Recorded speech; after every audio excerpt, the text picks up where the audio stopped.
everybody, happy Sunday. I hope that wherever you are and whatever you are doing, you are having a lovely weekend. I hope you are having a long weekend.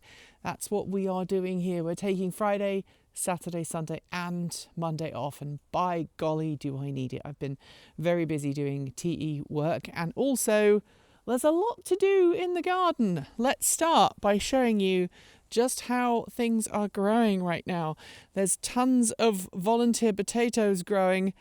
They're doing incredibly well. I still think that this is actually the Fibonacci cauliflower rather than broccoli, but perhaps I'm wrong. Anyway, it's gone to seed because it's stressed because of chickens. I assume that those ones will not do that. These guys are going to do it, but that's fine because you can eat all of this. So at some point in the next couple of days, we'll be cutting this down back to about here, and we'll be enjoying the leaves and the flowers and all of that in a dinner of some description. The actual potatoes that I planted, the planned potatoes, at least some of them, are now starting to get their flowers on. Look at those, some lovely sort of yellowish white flowers coming on, and hopefully by the time I do another Sunday and chicken update, or shall I get the name right? Chicken and garden update. Like I say, I've been very tired. Also internally we call this for shorthand we call it Sunday chicken. So I just let you know the secret name that we refer to both of these videos because we film them both at the same time. Over here, my apple tree, this one has actually got some apples growing on it. Let me see if I can find some apples. I found some apples earlier today, and now I'm so tired I can't see any. But there are some. Look, there's some there. And there are some up here as well. So we do have apples growing on that tree. Over here, fewer apples, which makes me kind of sad, but we do have some. So look, there's some here, there's some here. There might be some round here. Let's have a look. Haven't seen any more apples. This particular branch, because it's a dwarf apple, so there are multiple different varieties of apple on here. So some of them had got to the stage where they flowered and they produced fruit, and I think some of the others have just gone, bugger that, I'm not doing that. It's kind of the same for our cherry tree, which again is a mixed bag of different cherries. But if you see here, we've got some cherries that are starting to think about turning red, which is very exciting. It would be the first year that we've actually had cherries mature and turn into edible fruit, which I'm very excited about. Over here, and I'll walk this way today, I'll show you, this cherry tree is doing incredibly well. But let's go this way. You will see that the grass is still kind of long. If you watched last week's show, you'll know that I broke my mower. And the mower wheel arrived yesterday, as did the blade, or at least it wasn't there when I left on Monday to go filming a top secret video that you will see next week. And it was there when I got back. Wow. Em's going to enjoy colouring that. But look, my potatoes are starting to break through here. We've had lots of rain today, so this is all lovely and moist. Look at that lovely soil. We've got some potatoes growing up here. The ones on this end haven't poked through yet. We've had a few poke through, but these guys are doing great. Hopefully these guys will poke through before next week's show, and we'll have some more goodness there. I'm going to come up and show you my parsnips because they're doing incredibly well as well. Check those guys out. And the other ones are doing similarly well. It's really nice. As you can tell, it's getting kind of late in the evening. It's about 6:30ish, 7 o'clock on a Wednesday evening. I'm actually filming this a couple of days earlier than I guess I normally would. I was away Monday, Tuesday. Because we're taking Friday, Saturday, Sunday off and Monday off, I haven't had the normal amount of production time that I would normally have, and I'm wearing really old flip-flops, so I'm being really ginger as I come through here. But you can see this tree here still looks like it's going to produce large amounts of cherries this year, and that is looking incredible. The back of the garden is actually looking much better than it previously has. Yes, we've got some weeds coming up, but this is This is not a show garden. This is a real world garden. And so we do get, occasional things growing that shouldn't. And I will get the mower out again and I will cut the lawn on the highest setting. I've actually switched to cutting my lawn on the highest setting because it promotes resilience in the garden. And I'm just coming over here at the moment because I want to see if we have any of that horrible stuff coming up. I can't see any.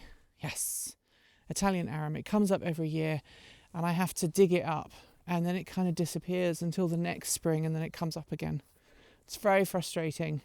It's very disheartening because every year I'm like, I've got rid of it, and then I don't. So we've had quite a lot of wind in the last week. You can see we've got some fresh leaves that have fallen down. And we've had, a nice weather front come through, which has given us plenty of moisture, plenty of rain, and by golly, we needed it.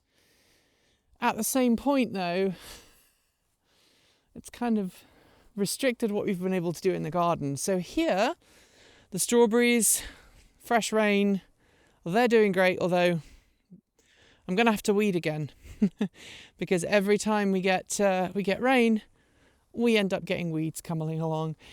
The same is true here. The onions and the carrots. You can now see rows of carrots. I don't know if you can see right here, but these guys are carrots next to the onions. So hopefully one of my jobs over the Memorial Day weekend is to do a bit of weeding through here. I hate weeding with a passion, but I will happily do it if it means I can grow my own carrots, because I've been unsuccessful for many years to grow carrots. Meanwhile, my beans are doing incredibly well. We have some bean shoots and some flowers. Again, we might have those this weekend. Just cut the tops off, bean tops off, cut them off, cook them with some fresh water. And I'm just checking to see if we have any aphids on here, and I don't see any, which is good. I did get some more ladybirds recently, and I put the ladybirds on this plant and on my roses, and they seem to be doing their job, so good on you. Also down here, coriander's doing great, and we've also got some lettuce coming up, which is great. And then on this side we've got that wasabini, which is just doing incredibly well, and it's great in salads and on burgers and all kinds of things. The garlic the garlic is also doing incredibly well. This one here, this is elephant garlic, it's doing incredibly well. The other garlics, well, they're not growing as strongly, but as you can see, we have quite a little bit of shade here, so I need to cut this back probably in the autumn now and prevent it from doing this for next year. But I do feel like I'm actually maybe not ahead with the garden. I don't think I ever feel ahead, but I definitely feel like I've made some really great progress this year. The thing I haven't made progress on, though, in the last week is moving the remainder of this soil. So it was kind of windy and horrible last weekend when I was doing what I'm about to show you now, because I have been super duper busy in the greenhouse. Let me show you. So you can see this greenhouse is now ready for the spring and the summer. We've got some cucumbers in here. These are my Telegraph cucumbers. And then I've got some lemon cucumbers in here. Obviously these are not cucumbers. This is corn. And I believe that these are squashes or pumpkins. I can't remember which. Let's have a look. They are pumpkins. These guys are pumpkins. And over this side, we've got our squashes. We've got some lovely tomatoes growing here. We've got spare tomatoes. So if you're local to the Pacific Northwest and you know me personally and you'd like some tomatoes or cucumbers, just holler, because I've got plenty. So these are all tomatoes. Obviously this is not. This is corn. So this is all tomatoes. Got some interlopers here with the squashes, and then more tomatoes. And then on this side, it's basically cucumbers, right? So it's cucumbers all the way down. Cucumbers all the way down. Cucumbers all the way down. I do notice we're getting some yellowing of the leaves, which worries me slightly.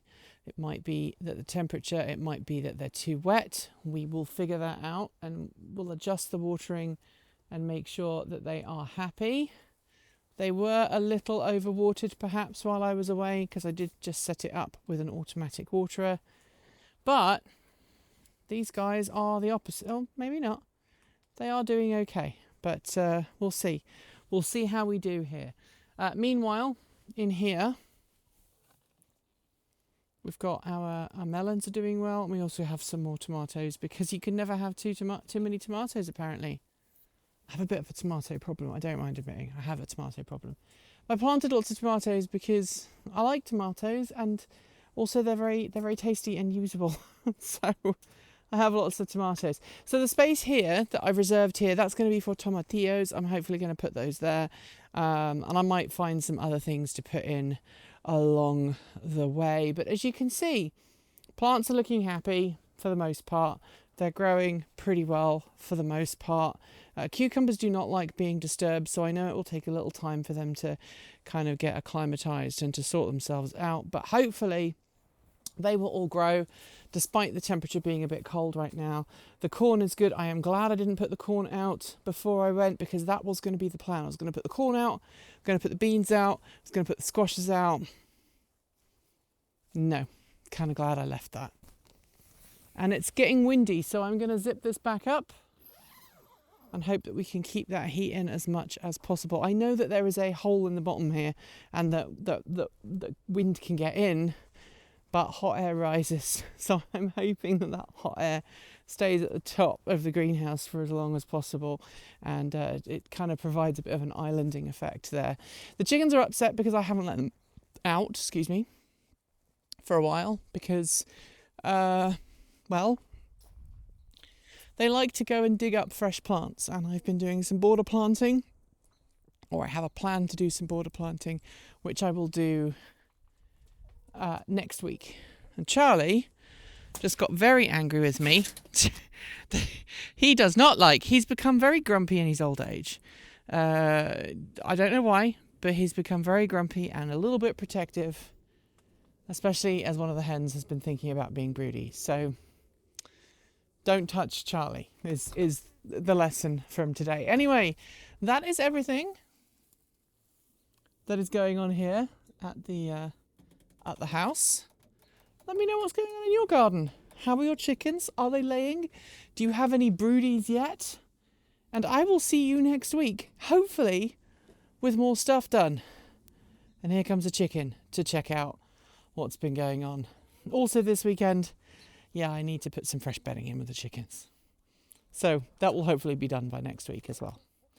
Until next week, see you soon. Thanks for joining me today, and if you've got thoughts, make sure you leave them below in our Discord chat room, or you can reach out to us on Mastodon. Thanks to the amazing list of people scrolling by on your screen right now.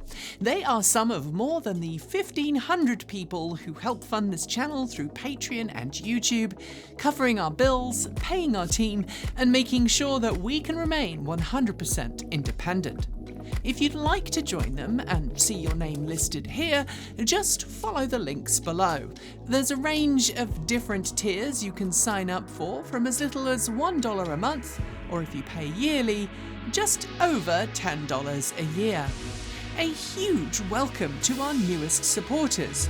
Look, it's Moose, Dom, Stefan Benti, Tom G. Richardson, Benjamin Ford, Indigo, and Kem. To join the list and get your shout out, become a paid Patreon member for your week of fame. If you'd like to support us with a one-off donation, you'll find links below to make Ko-fi and Bitcoin donations, and we even have an old-fashioned P.O. box you can reach us at, address also below. And if you're in need of some swag, you'll find our swag store, also linked below. This month, we are celebrating a new amazing t-shirt design by our in-house artist and animator, Erin. Get yours today by heading to our Redbubble store. We've got some great content coming up, so make sure you've subscribed on PeerTube or YouTube, and we'll see you soon. We make new videos every Monday, Wednesday, Friday, Saturday, and Sunday. If you want more, the mighty algorithm thinks you'll like this video, but we also think this one is well worth a look. See you soon, and as always, keep evolving.